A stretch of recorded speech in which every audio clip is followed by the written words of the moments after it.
Welcome to Chapter 6 of the Bhagavad Gita, Dhyana Yoga, the Yoga of Meditation. In this chapter, Lord Krishna teaches the importance of controlling the mind and senses and the power of meditation in achieving spiritual progress. He explains who a true yogi is and how even a fallen yogi is never lost. Let's explore how meditation leads to peace, self-realization, and union with the divine. Bhagavad Gita, Chapter 6, Dhyana Yoga. The yoga of meditation, Shri Krishna said, one who performs their prescribed duties without attachment to the results is a true renunciant and a true yogi, not one who has merely renounced physical actions or rituals. Know that what they call renunciation is the same as yoga. No one becomes a yogi without renouncing the desire for results of action. For the sage who seeks to ascend in yoga, action is said to be the means.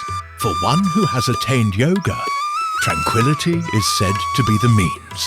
When a person is unattached to sense objects and actions and has renounced all desires, they are said to have attained yoga. One must elevate oneself by one's own mind, not degrade oneself. The mind is the friend of the conditioned soul and its enemy as well. For one who has conquered the mind is the best of friends. But for one who has failed to do so, the mind will remain the greatest enemy. The self-controlled person, who is tranquil and whose mind is subdued, remains steadfast in the face of heat and cold, pleasure and pain, honor and dishonor. A person is said to be established in self-realization and called a yogi when they are satisfied with knowledge and realization, unshaken, and who sees a lump of earth, a stone, and gold as the same. A person is considered superior who regards well-wishers, friends, enemies, the neutral, mediators, the hateful, relatives, the righteous, and the sinful all with an equal mind. A yogi should constantly engage the mind in meditation, remaining in solitude, self-controlled, free from desires and possessions. In a clean spot, establish a firm seat for oneself, neither too high nor too low, made of cloth, deerskin, and kusha grass, one over the other. Sitting on that seat, concentrating the mind and controlling the thoughts and senses. Practice yoga for self-purification. Keep the body, head and neck erect and steady. Gaze at the tip of the nose without looking around. With a serene mind free from fear, firm in the vow of celibacy, and with the mind subdued, meditate on me with devotion. Thus the yogi, with the mind disciplined, attains peace and liberation, abiding in me. Yoga is not for one who eats too much or too little, nor for one who sleeps too much or too little. For one who is moderate in eating, recreation, work, sleep, and wakefulness, yoga becomes a destroyer of sorrow. When the mind is controlled and focused on the self alone, free from all desires, one is said to be established in yoga. Just as a lamp in a windless place does not flicker, so is the disciplined mind of the yogi practicing meditation. When the mind restrained by yoga becomes still, and the yogi realizes the self by the self, he is content. He experiences boundless bliss, transcending the senses and established in this. He never deviates from the truth.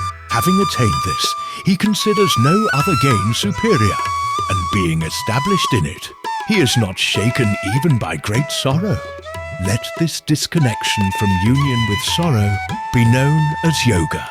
It should be practiced with determination and a steady mind, abandoning all desires born of mental constructs and restraining the senses from all sides by the mind. Gradually, with patience, the mind should be fixed on the self, and thoughts should not wander to anything else. Wherever the mind wanders, due to its unsteady nature, it should be brought back under the control of the self. The yogi whose mind is tranquil, whose passions are subdued, and who is free from sin, attains supreme bliss.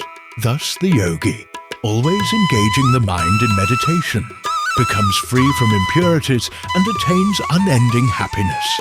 The yogi sees all beings as equal, perceiving the self in all and all in the self. He who sees me in all beings and all beings in me is never lost to me, nor am I ever lost to him. The yogi who worships me, dwelling in all beings, remains in me, regardless of his mode of life. He who sees the pain and pleasure of all beings as his own is considered the highest yogi. Arjuna said, "O Krishna, the yoga you have described seems impractical due to the restless nature of the mind. The mind is restless, turbulent, strong, and obstinate. Controlling it seems as difficult as controlling the wind."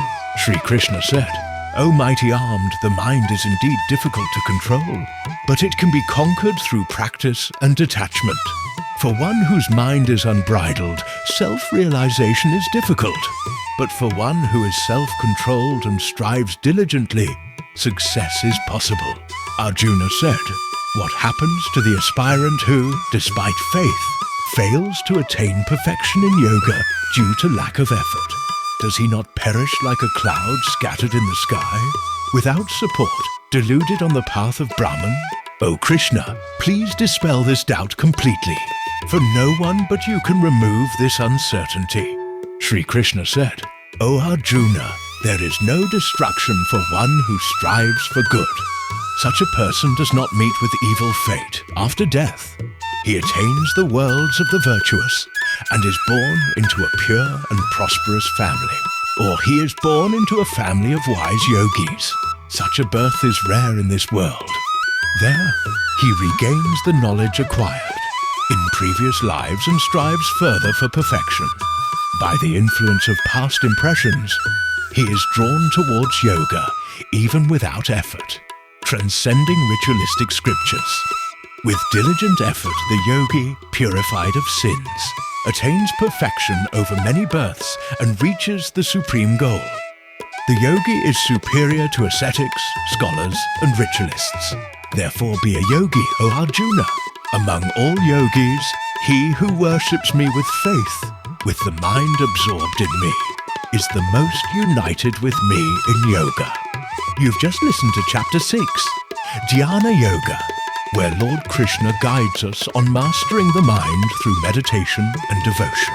This sacred knowledge reminds us that spiritual progress is never wasted, and that the yogi who meditates on God with love is the most dear to him.